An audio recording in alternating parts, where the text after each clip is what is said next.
Yeah, so good evening and welcome to the Tuesday, June 12, 2018 meeting of the Tyngsborough School Committee. This is our annual reorganization meeting. At this time, I'd like to begin with introductions, starting down on my left. Sharon Fairbanks. Good evening, Julie Costucci. Good evening, Mike Moran. Good evening, Mark Branco, Assistant Superintendent. Hi, Mike Flanagan, Superintendent. Anthony Tenerella. Paul Mitchell. Robert Mullen. Amy Pazurski. Ryan McMahon. Joe Messina, Business Administrator. Student Representative Sophia Campbell.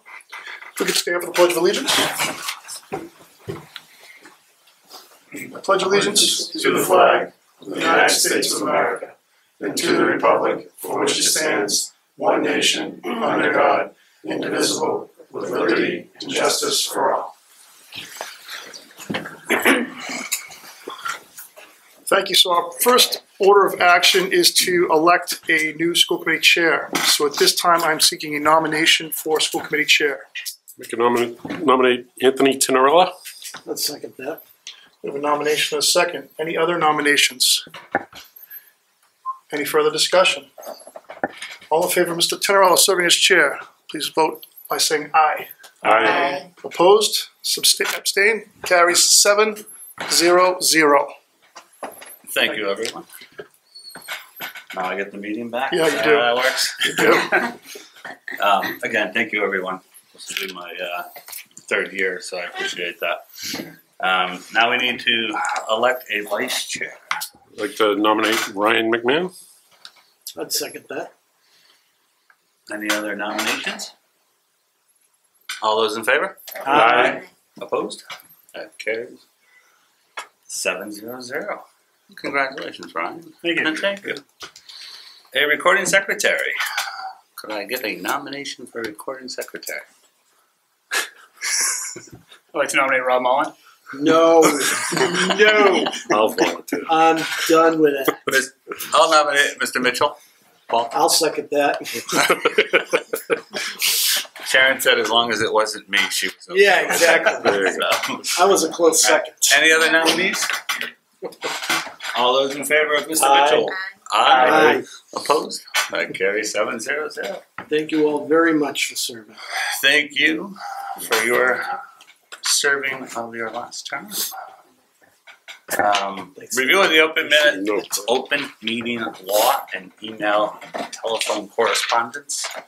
Mr. Chair, items D, E, F, and G are all review items for you. They're available in your drive. We ask that you take some time and peruse them over the next several weeks. Whereas this is a veteran committee, there are no new members. Nothing has changed legally, but that information is there for you. And we do ask that you review it just to make sure we all are on the same page moving forward to next year. So D, E, F, and G are available in drive. Perfect, thank you. I'm sorry, D, E, and F. If I could speak to G for a minute, that's the preliminary discussion of school committee subcommittees.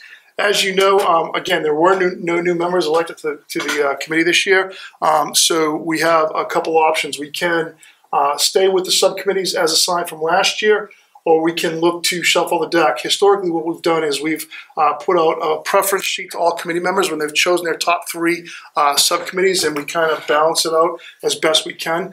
I would advise the chair that we do have 2 standing committees that probably should stay together, one being negotiations, as we're in active negotiations right now, and 2 being the Superintendent Evaluation Committee, where that's not a completed process yet. Other than that, we could certainly look to shuffle the assignments, but it's really entirely up to the will of the committee, so we'll go as directed. All right. So I guess I'd ask the question. The Super Evaluation Subcommittee and the Negotiation Subcommittee, like Dr. Flanagan said, I would like to keep those 2 intact.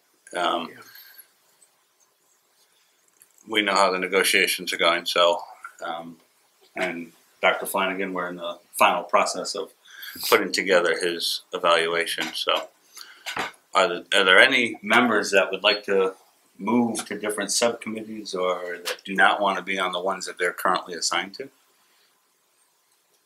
I'm happy with where I am. I like it. So, would we be all in agreement to keep the subcommittees the way they are for the next calendar year? Sure. Yeah, that's fine.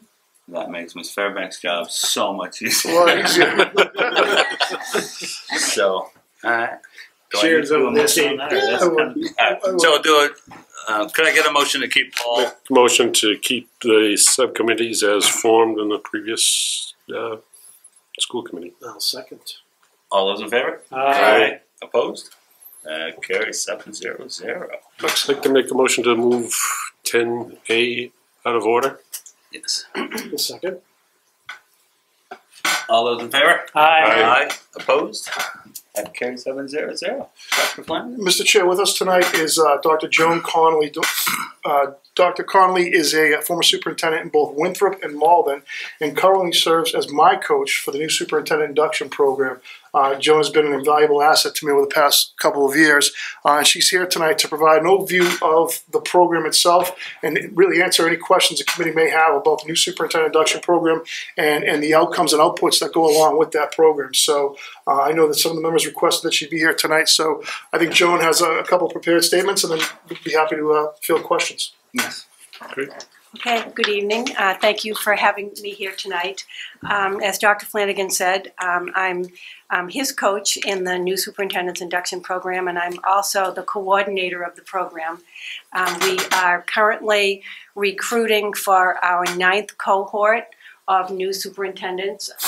It's a 3-year program that's open to everyone in the state, anyone in the state who is new to the position of superintendent, or to any seasoned superintendents coming new to Massachusetts. So today we hit 39 new superintendents who are going to be starting in July. In Dr. Flanagan's cohort, there are currently 25. Our numbers usually run from 22 to 25 or 26. So the number 39 illustrates there's a lot of movement right now in the state, and that 39 is just people who are new to the role of superintendent. There's 10 or 11 other people, veteran superintendents who have moved into a new district, which creates a whole lot of different kinds of movement. So, for example, there was an opening, the Lexington superintendent retired, the sitting superintendent in Taunton was elected to the superintendency of Lexington. That opened her job in Taunton. One of her assistant superintendents was elected to be superintendent in Taunton. Now they have an opening for an assistant superintendent, so that's going to impact on probably another district where a principal or somebody's going to move in. So there's just a whole lot of movement. So if you have a good, solid thing going on here, I really recommend that you stick to what you have going on. I want to be clear that I'm here tonight to talk about the work in Tyngsborough that Mike and Mark are leading, and how that work aligns with the goals of the new superintendent's induction program. I'm not here in an evaluative mode. You are the evaluators of the superintendent, so that's not my role.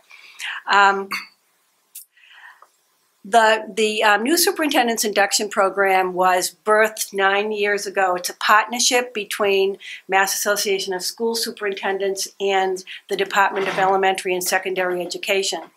And there was a growing realization that the job of the superintendent has become more and more complicated, and that there was a real need for us to bring new superintendents together and expose them to a common curriculum and way of leading and way of thinking about the work, and also to have a strong coaching component.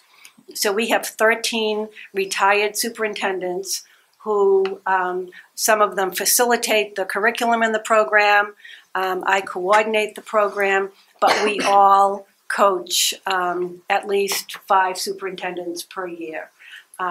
Superintendents are coached in their first 2 years, and then in the 3rd year, they meet in a regional group with other superintendents where they can share problems of practice and get feedback from each other on the best way of approaching different kinds of issues and problems.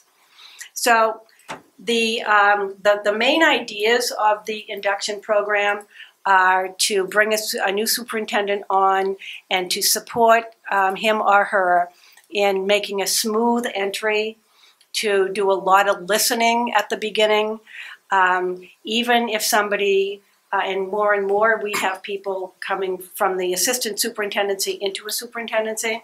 So even when someone has been in the district for a long time, we really make sure that superintendents do take the time to listen to what's on people's minds, to learn about the district in a different kind of way now that they're a superintendent, and to make sure that there is a lot of opportunity for people inside of the school, for parents, for community members, to talk to the new superintendent about how they view both the strengths and the weaknesses of the school district. We stress the building of a strong team. This is not a one-person show. This is somebody, we really work with our superintendents to be collaborative, to share leadership and to bring various voices to the table when they're making decisions. Sometime midpoint in the first year of the superintendency, we hope that the superintendent and his or her team begins to think about what the big goals are for the district to work on over the next 3 to 5 years. And again, this is a development of goals and objectives that are collaborative and gets input from all of the stakeholders, from elected officials to teachers to parents. We really stress the idea of having a sound evaluation system in place, and the idea that once there are goals developed for the district, that those are the goals of the school committee, those are the goals of the superintendent, those are the teacher goals, those are the school leader goals. So everybody is rowing in the same direction. And that there's ownership and an understanding of where the district is going.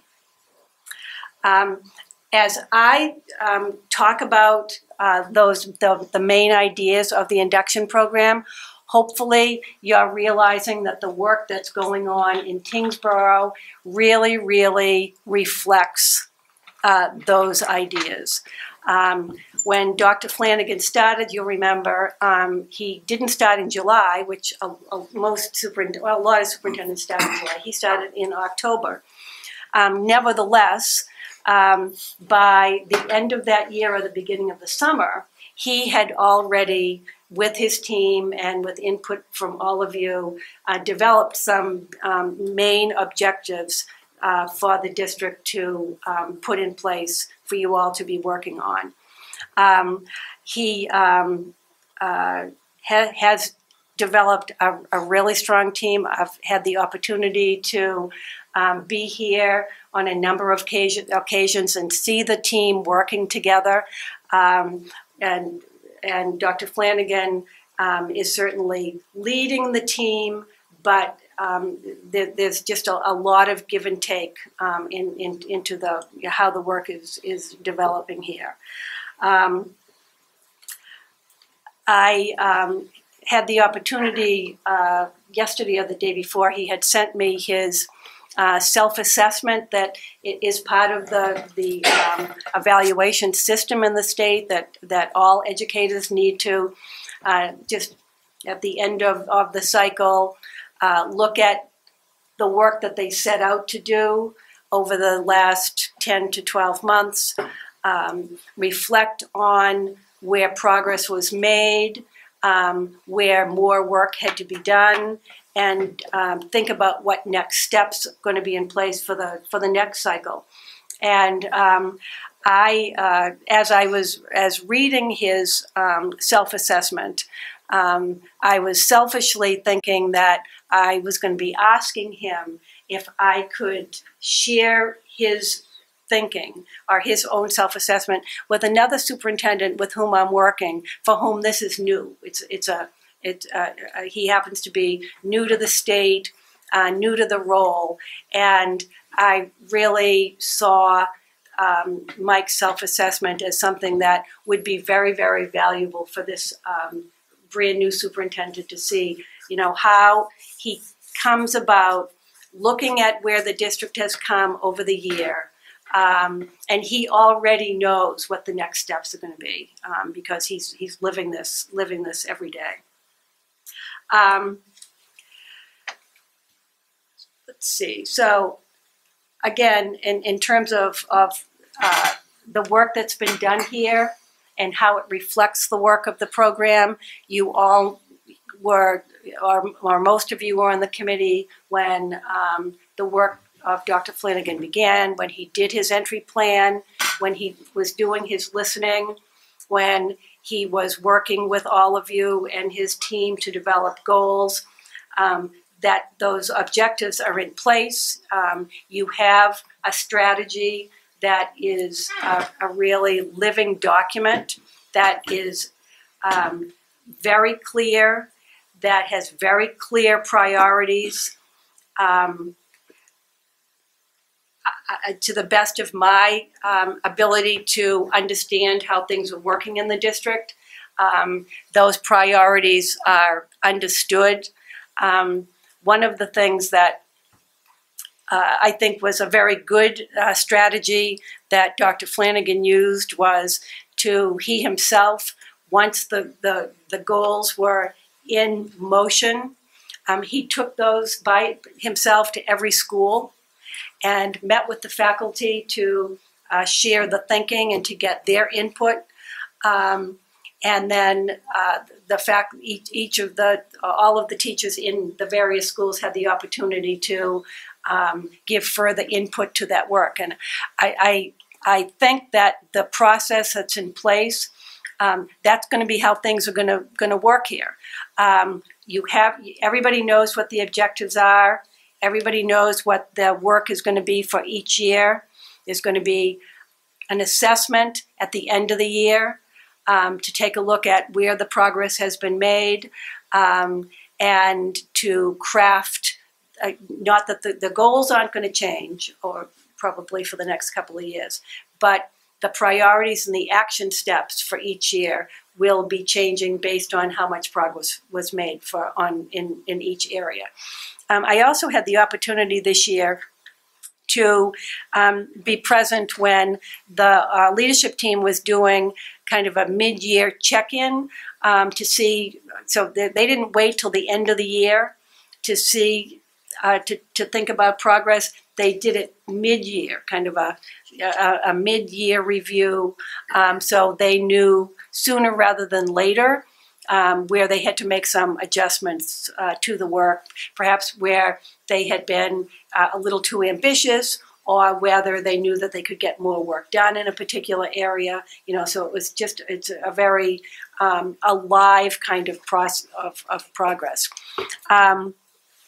So before I open it up to your questions, I would want to say that all of the pieces of work that are in place here are totally aligned with how we think new superintendents should begin and to continue their work.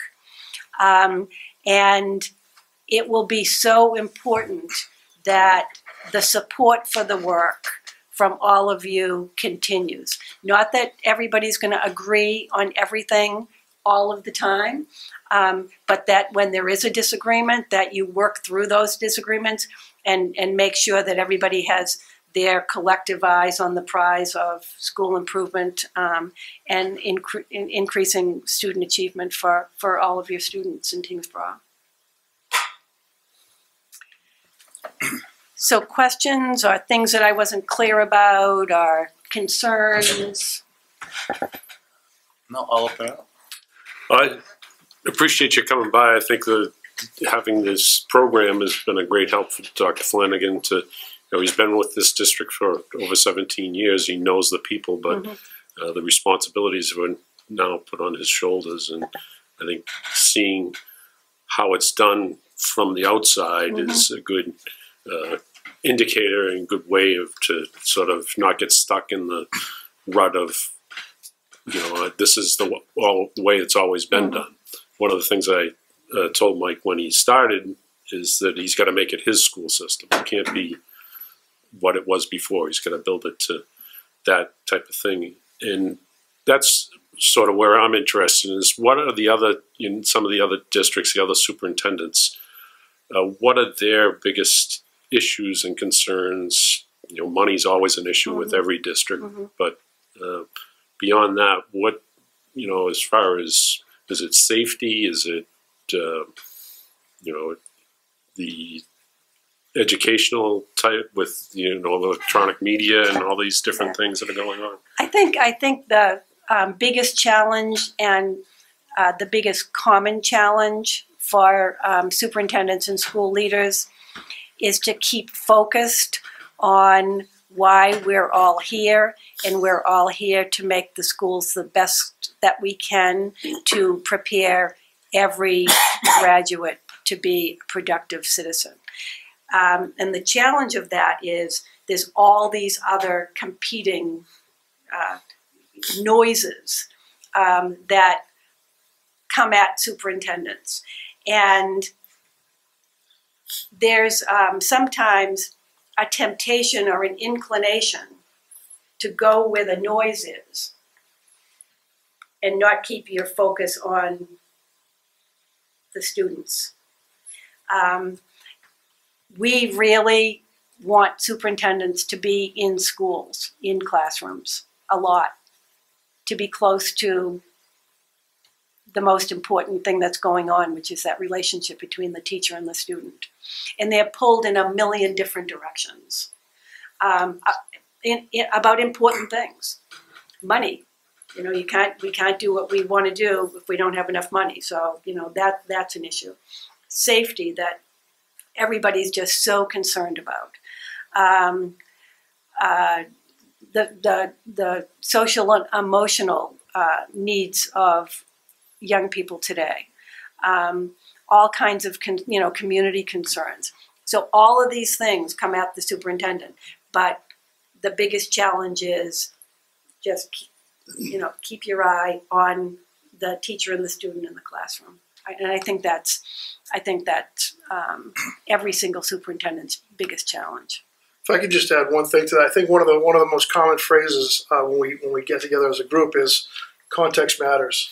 The other day, I was in a working group with the superintendent from Worcester, who has 47 schools, the superintendent of Tecca, which is an online school, and the superintendent from Triton, which is a regional school district, and he's dealing with competing towns. So we all have different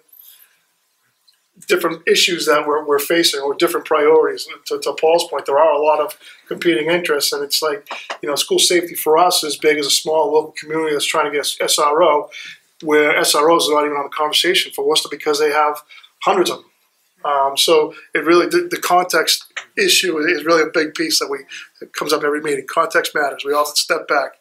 Because we hear from other people and say, geez, I can't imagine it ever being a problem in Tyngsborough. Step back. Context matters. Depends on where they're coming from. So You may have said it and I missed it. I apologize. Is this a required program or is it voluntary? It is not required, but at this point, say of the 39 people who are starting in July, there's one new superintendent who's on the fence. So typically now, some years every single new superintendent participates, which is really was part of our dream 10 years ago, to have this embedded into the practice of the superintendency. We didn't know how that would work, but fortunately, it's worked well. So mostly everybody, in spite of the fact that it's not a requirement, people participate because now they hear from people, you know, from last year or the year before, that this is a good thing and a good learning opportunity. So you have nearly 100% participation. Just about, yeah. How do you measure success? We measure success based on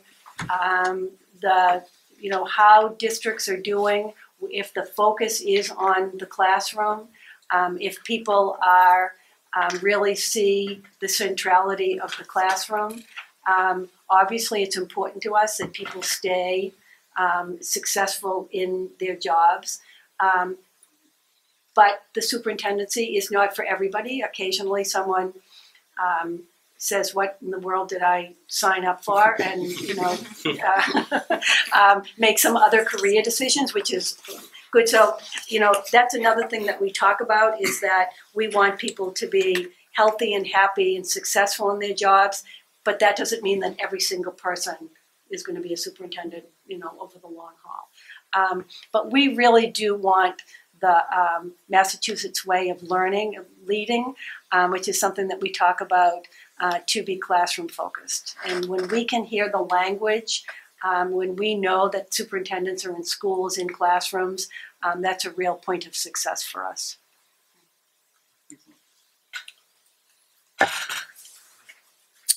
Any further questions from the board?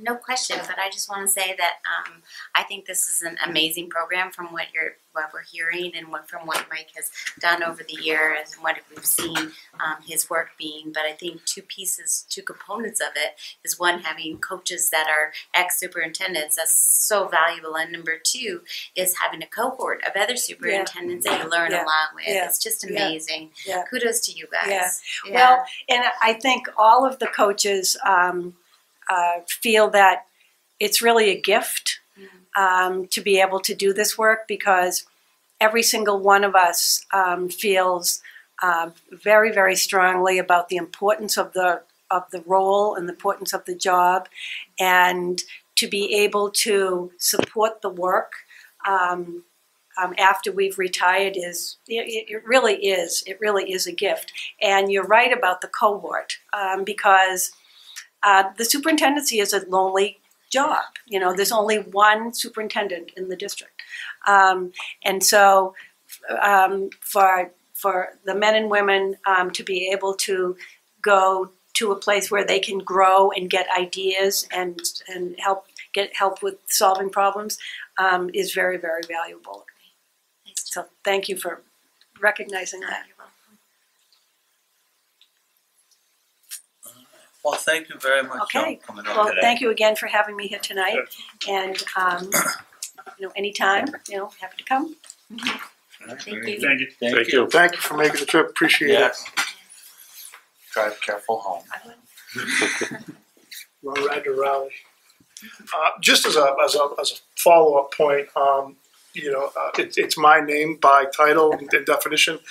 The team is phenomenal. I think you heard that from Joan. There's nothing, including the support that we get from the school committee. I mean, we made the decision based on that entry plan that we're going to prioritize literacy in the elementary school. We collectively did that. We made the decision here at this table that, school safety is important, and we're going to prioritize an SRO.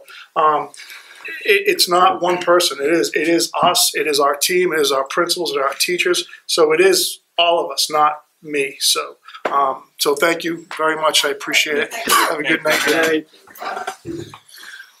All right, we'll resume to our regular meeting with item number 3, approval of minutes. I'll seek a motion for the approval of the June 5th, 2018 Superintendent Evaluation Subcommittee minutes, along with the May 22nd, 2018 School Committee and executive session minutes not to be released at this time. Make that motion. Any further discussion? All those in favor? Aye. Opposed? Abstained? That carries 7-0. Number 4, correspondence. Mr. Chair, 2 pieces of correspondence. The first one is, as you know, we're in the process of nailing down a lease with Valley Collaborative. That was, again, recently approved at the Board of Directors at Valley. So we're fine-tuning language right now between the attorneys. But in that process, we know that we're going to invest $1.6 million in capital improvements to the Lakeview School. We did put a request up for design services. We received 6 bids. Ryan Guthrie and I had the opportunity, Dr. Branko, to meet Monday with 3 of the design firms. And we felt very, very confident with LaValle Brenzinger, the group that did our study, had most of the work, had most of the documents, being the company that we're going to go forward with when it comes to actually doing the work at the Valley Collaborative Lakeview Elementary School. So I just want to keep you informed on that. And the second piece of information is Valley tuition reimbursement. As you know, the Valley Collaborative has been highly successful over the last several years. And each year we've been fortunate to receive a little bit of a reimbursement. This year, as you know, we assumed a $60,000 credit to reconcile our budget. I learned on our meeting last Thursday that we will minimally receive $95,000 back from Valley Collaborative. We've committed any savings above and beyond that tuition credit to our newly established Special Education Stabilization Fund. That's a result of the town meeting vote. So the seed money that was put in was a $75,000 seed of free cash. We now have an additional $35,000 potentially to put towards that stabilization fund for any unforeseen special education costs coming up. So all good news at Valley. That's all I have for that. Awesome. That is good news. Number 5, visitors' comments and questions. Seeing 2 empty chairs. We move on to share this success. Student Representative Sophia Campbell. All right. At the beginning of June, I'm sure most of you guys know, seniors had their prom, senior week, and graduated, with many of them attending grad night afterwards. Last week, THS hosted Academic Awards Night to celebrate the academic achievements of students and present several grants for teachers. Also last week, THS hosted Sports Awards to recognize spring and senior athletes for their success. This weekend, THS's theater program put on their spring performance of Young Frankenstein, which I got the opportunity to see, and it was really, really good. Current junior Shy Familia has revived an Instagram account called Humans of TPS to highlight the variety of people that make up the school community, which is something that's really cool, and a lot of students follow it. Yesterday and today, class elections were held after candidates delivered speeches to determine class officers for next year. And THS recently had an after-school spring fling, which consisted of activities and pizza for students. And THS's student council had volunteers helping at this event. Excellent. Thank you. And welcome again. It's your first night by yourself. Thank you. Welcome. And thank you for being part of our group. Subcommittee updates, we actually have none at this time. Personnel. Dr. Flanagan's going to read the personnel names because I will butcher them all. So. All right, so we'll begin with notification of appointments. Katie La Rochelle, Tyngsborough Elementary School. Amy Parker, Tyngsborough Elementary School. Deborah Anderson, Gianna Bensaya, and Brian White. All new hires for us. We do have several staff members attaining professional status. Carolyn Bernier, Adam Bover, Sarah Martin, Andrew Rogers, Corinne Turner, and Nicole Young. Staff members that are coming back who do not yet have professional status. Elizabeth Adams, Colleen Barter, Rob Bodette, Chris Fandel, Paul Farnham, Margot Holden, Maggie McGrath, Leah Marullo, Brittany Morrissey, Christina Rapucci, Zach Richall, Sam Rosa, Kelly St. Gerlais, Danielle Cementelli, Melissa Sullivan, Ellen Tanzi, and Jen Wall. We do have 5 resignations. Rebecca Erickson, Rachel Dennison, Kathy Georges, Andrew Schiffers, and Brooke Schultz. And we do have 1 notification of intent to retire, Karen Morrill, a longtime nurse in the district. She'll be retiring at the end of this year. All right. Congratulations to all of them. Welcome, thank you, and congratulations, Yes. depending on where you fall. Right, exactly. Wasn't quite sure what to say with that one. Everything. Unfinished business, reaffirm policy. Yes, we are going to reaffirm policy number 5.27, which is the student user fees. This has been in your Dropbox. I would like to seek a motion to reaffirm policy 5.27. I'll make that motion. Sorry. Sleeping. Yes. I believe the chair actually has to make the motion. Oh, do I? It says Should- to seek. That's what chair will seek. Who said that? The chair will.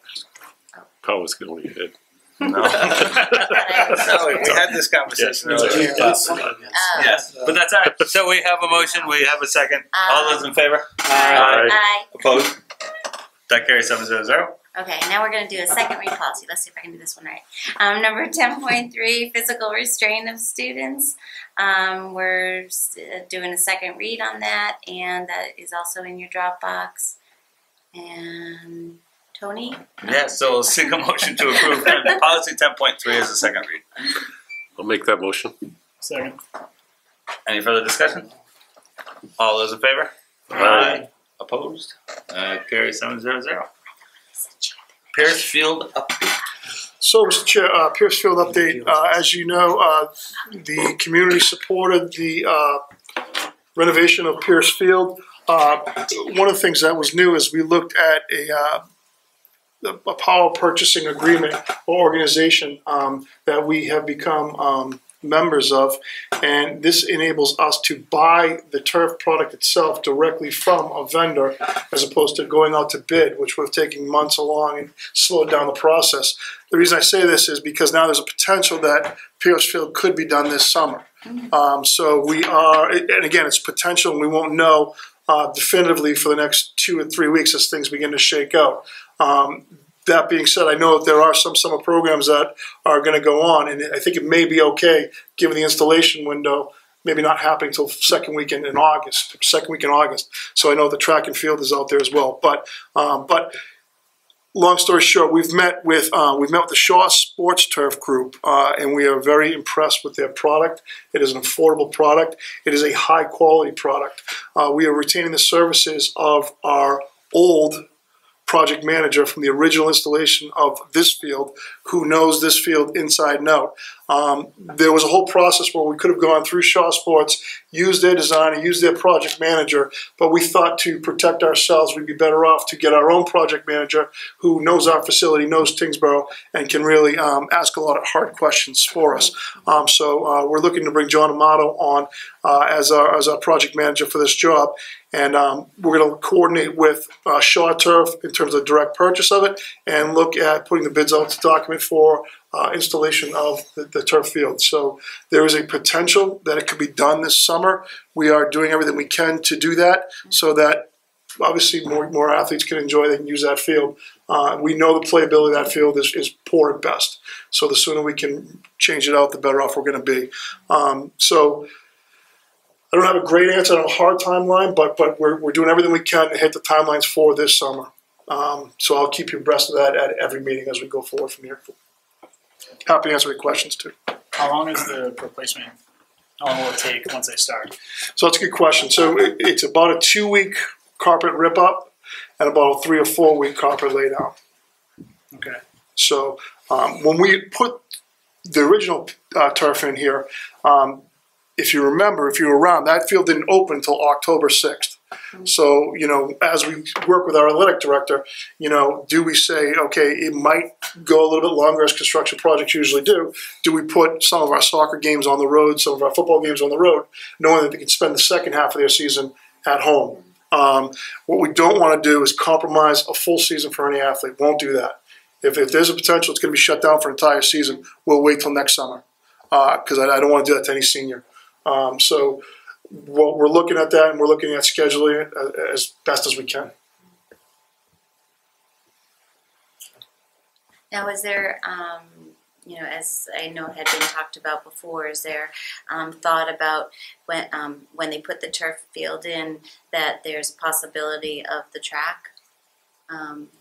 Is that part of the plan? Yeah. So I think we heard loud and clearly that this community is looking for a track. And I think when we look at our capital asset subcommittee meetings, when we start talking about that, capital asset projects, I think that'll be one of our priorities of district. So that's part of the planning now is when you put in the track that you're thinking. Yeah, I think if you go down there and there's a brand new turf field and everything else looks nice except the track, I think that could be a catalyst for getting the track done. And coming back to capital asset, as we look at our 5-year plan, we also have 2 projects on that plan that are potentially coming off at over $2 million. Yeah. We're taking off HVAC and windows from Lakeview, so it's like $2.5 million coming off our 5-year plan. Those were year 2 and 3. So to replace those with a $500,000, $600,000 track option is certainly a viable thing. But I think it's loud and clear that we desperately need a track, and I think this might hopefully be a catalyst to get some support behind it. Okay. But that'll come through the capital asset subcommittee and then this committee. Okay, great.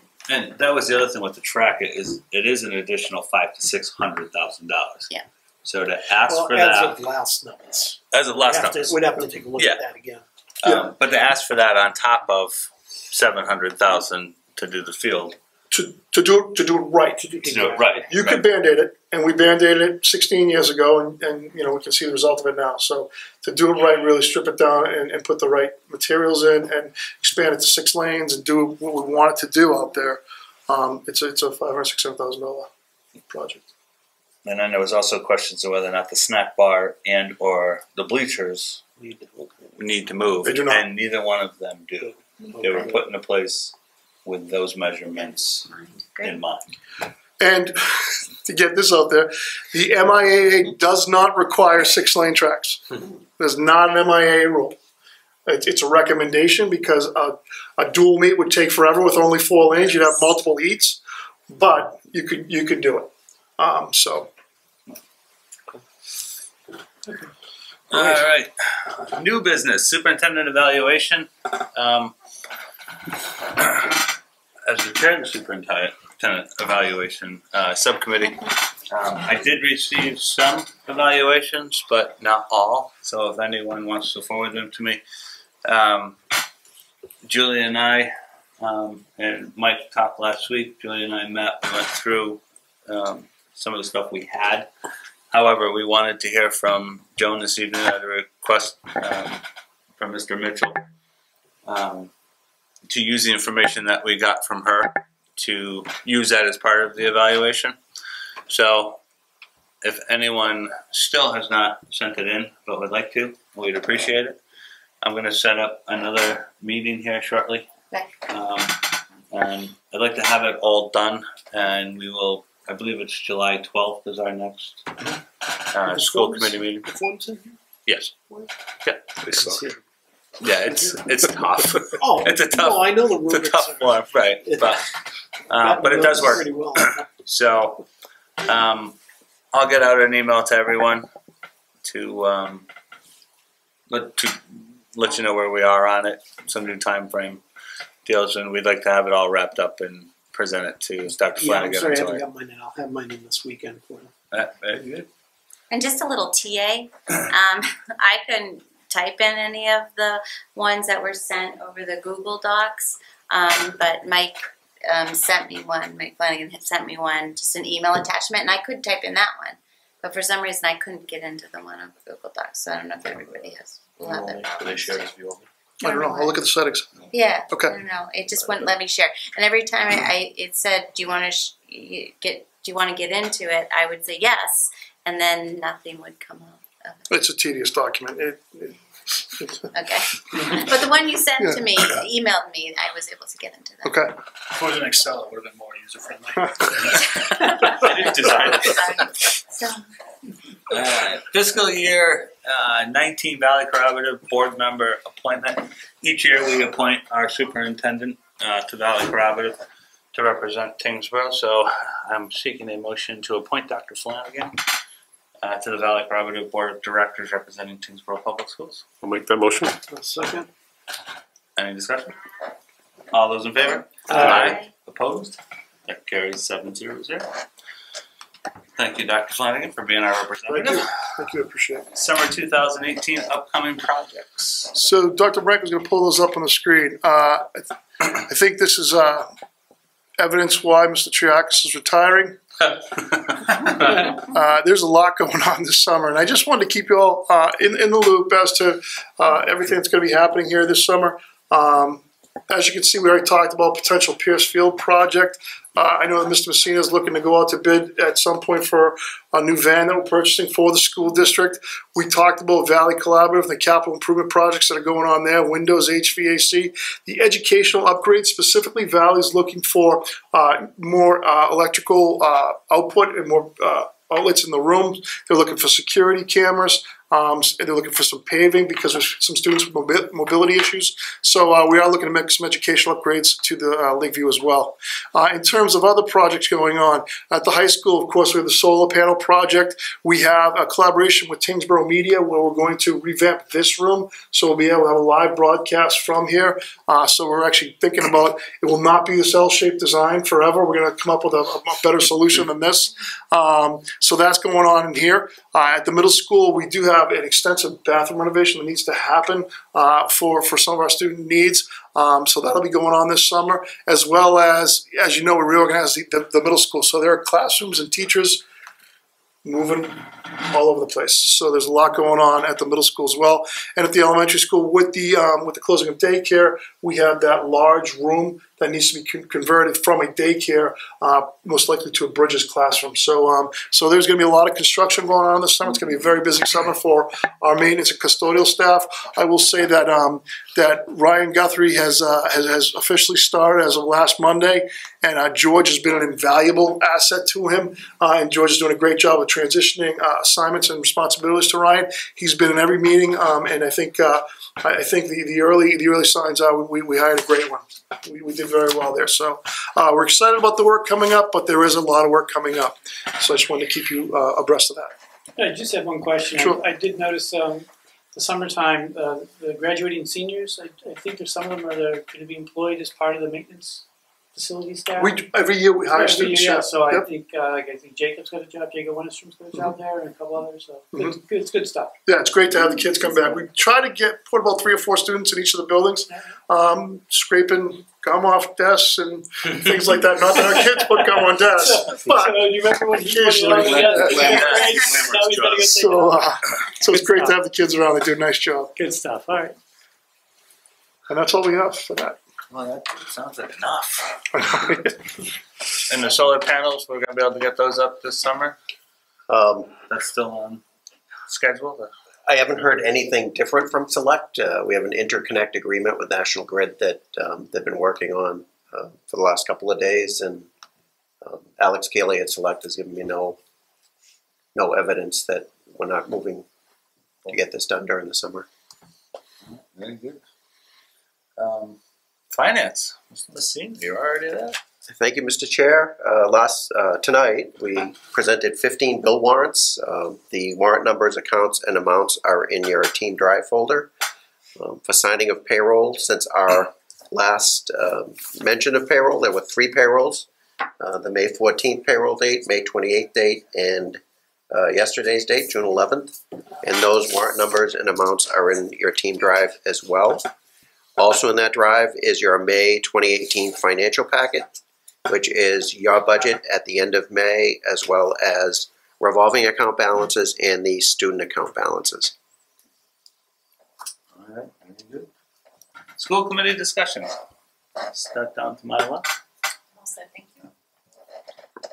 I just want to say kudos to the middle school for asking some of the seniors back to talk about bullying today.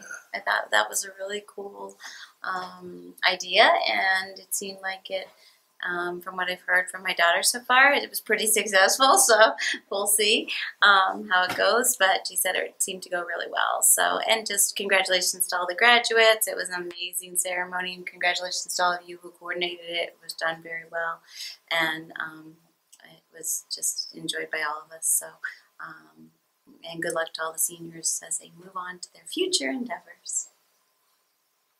Good evening. Thank you. I'm good. I'm all set, thank you. Mr. Flanagan, I was just wondering, what is an SRO? School resource officer. Okay.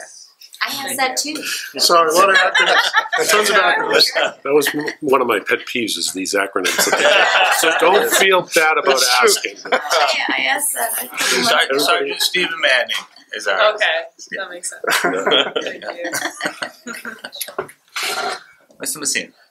Just in terms of another finance issue, there's going to be a number of weeks before your next meeting on July 17th, I believe it is. 2 weeks from now, I will most likely be reaching out to Mr. Mitchell and Mr. Mullen as the single signers to get some bills signed, so we keep our vendors happy. Also on that July 17th meeting, that will most likely be the night we'll present your last package of fiscal 18 bills, as well as your first packet of fiscal 19 bills. Lastly, Sophie mentioned Young Frankenstein. It was a great show. The theater kids did excellent work with Mel Brooks' movie. More disappointed that a couple of people I talked to said, I've never seen the movie. Like Oh, people, you got to see Mel Brooks. I mean, I'm amazed at how many people haven't seen Young Frankenstein. But the play itself was very true to the movie, and it was a great time. So a Young Frankenstein reference actually came up at work today. So I put it into IMDb. It came out before I was born. Came out in 1974. So in our defense, it's before our time. It's a movie website. Every movie that's ever been released on TV. Good to meet again. The elementary school's having their celebration of learning this Thursday. The kids are all excited for it. We actually scheduled our sports around it so everybody can attend. So looking forward to that.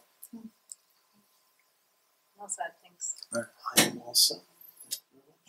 I want to congratulate the school system as a whole and having another good year. I think we've gone through some changes and some, good things are happening and still continuing to happen in the schools. And wish everybody a good summer. So great time at the celebration of learning. No, celebration of learning Thursday. Celebration of excellence was last week. The names are all running together. Athletic awards night last week. Great job. So we have elementary Thursday night, and the following Thursday night is the middle school moving on ceremony for our 8th graders. So a couple more events as we begin to wind down the year. And I just encourage all our students to please finish strong. That's it. Yes. One group that I think doesn't get recognition during this time of year is our maintenance and custodial folks. Yeah. They do a lot of work to prepare our schools for all these ceremonies and cleaning and making it very presentable to the parents of our students and the visitors that come into our schools to do these things. So big kudos to them, big thank you to the whole staff. And we do have a need for an executive session this evening to discuss a strategy with respect to collective bargaining and litigation if an open meeting may have a detrimental effect on the bargaining or litigation position of the public body as declared by the chair. We will return from executive session only to adjourn our regular session meeting. This action requires a roll call vote. I'll make that motion. I'll second. In favor? In favor. In favor. In favor. In favor. In favor. Thank you and have a good night.